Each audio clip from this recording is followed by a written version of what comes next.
आलसी ब्राह्मण की कहानी। एक बार की बात है, एक गांव में एक ब्राह्मण रहता था। वह सुबह उठता, नहाता, पूजा करता, खाना खाता और फिर सो जाता था। उसके पास किसी भी चीज की कमी नहीं थी। एक बड़ा खेत, खाना पका कर देने वाली एक सुंदर सी पत्नी और 2 बच्चों का अच्छा परिवार था। सब कुछ होने के बाद भी ब्राह्मण के घर वाले एक बात से बहुत परेशान थे। वो बात यह थी कि ब्राह्मण बहुत आलसी था। वो कोई भी काम खुद नहीं करता था और दिन भर सोता रहता था।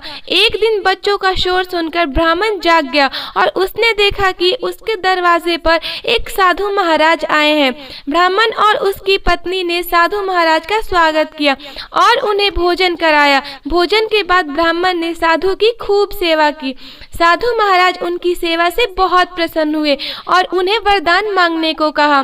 ब्राह्मण ने वरदान मांगा कि मुझे कोई भी काम करना ना पड़े और मेरी जगह कोई और मेरा काम कर दे। तब साधु ने उसे वरदान में एक जिन देते हैं और साथ में ये भी कहते हैं कि जिन को हमेशा व्यस्त रखना, अगर उसे काम नहीं दिया तो वो तुम्हें खा जाएगा। वरदान पाकर ब्राह्मण मन ही मन बहुत खुश हुआ और साधु को आदर के साथ विदा किया। साधु के जाते ही वहाँ एक जिन प्रकट हुआ। पहले तो ब्राह्मण उसे देखकर डर जाता है, लेकिन जैसे ही वो ब्राह्मण से काम मांगता है तब ब्राह्मण का डर दूर हो जाता है और वो उसे पहला काम खेत जोतने का देता है। जिन वहां से गायब हो जाता है और ब्राह्मण की खुशी का ठिकाना नहीं रहता। कुछ ही देर में जिन फिर आ जाता है और बोलता है कि खेत जोत दिया, दूसरा काम दीजिए।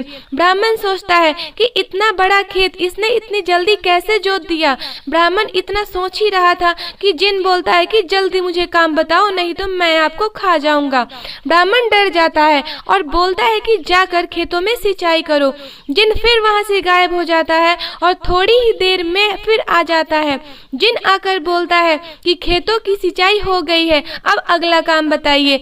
ब्राह्मण एक एक कर सभी काम बताता जाता है और जिन उसे चुटकियों में पूरा कर देता है।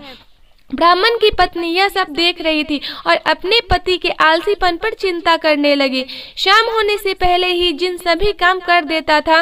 सब काम करने के बाद जिन ब्राह्मण के पास आ जाता और बोलता कि अगला काम बताइए, नहीं तो मैं आपको खा जाऊंगा। अब ब्राह्मण के पास कोई भी काम नहीं बचा था जो उसे करने के लिए कह सके। उसे चिंता होने लगी और वह बहुत डर जाता है। जब ब्राह्मण की पत्नी अपने पति को डरा हुआ देखती है तो अपने पति को इस संकट से निकालने के बारे में सोचने लगती है। वह ब्राह्मण से बोलती है कि स्वामी, अगर आप मुझे वचन देंगे कि आप कभी आलस नहीं करेंगे और अपने सभी काम खुद करेंगे तो मैं इस जिन को काम दे सकती हूँ। इस पर ब्राह्मण सोचता है कि पता नहीं यह क्या काम देगी। अपनी जान बचाने के लिए ब्राह्मण अपनी पत्नी को वचन दे देता है। इसके बाद ब्राह्मण की पत्नी जिन से बोलती है कि हमारे यहाँ एक कुत्ता है, तुम जाकर उसकी पूंछ पूरी तरह सीधी कर दो। याद रखना, उसकी पूंछ एकदम सीधी होनी चाहिए। जिन बोलता है कि अभी यह काम कर देता हूँ। यह बोलकर वह वहाँ से चला जाता है। लाख कोशिश के बाद भी वह कुत्ते की पूंछ सीधी नहीं कर पाता और हार मान लेता है। हारकर जिन ब्राह्मण के यहाँ से चला जाता है। उस दिन के बाद से ब्राह्मण अपने आलस को छोड़कर सभी काम करने लगता है और उसका परिवार खुशी खुशी रहने लगता है। कहानी से सीख, हमें कभी आलस नहीं करना चाहिए। आलस करने से हम मुसीबत में फंस सकते हैं, इसीलिए हमें आलस छोड़कर अपना काम खुद ही करना चाहिए। दोस्तों, अगर आपको ये वीडियो पसंद आई हो तो आप इस वीडियो को लाइक शेयर करना और इस चैनल को सब्सक्राइब करना ना भूलें। धन्यवाद।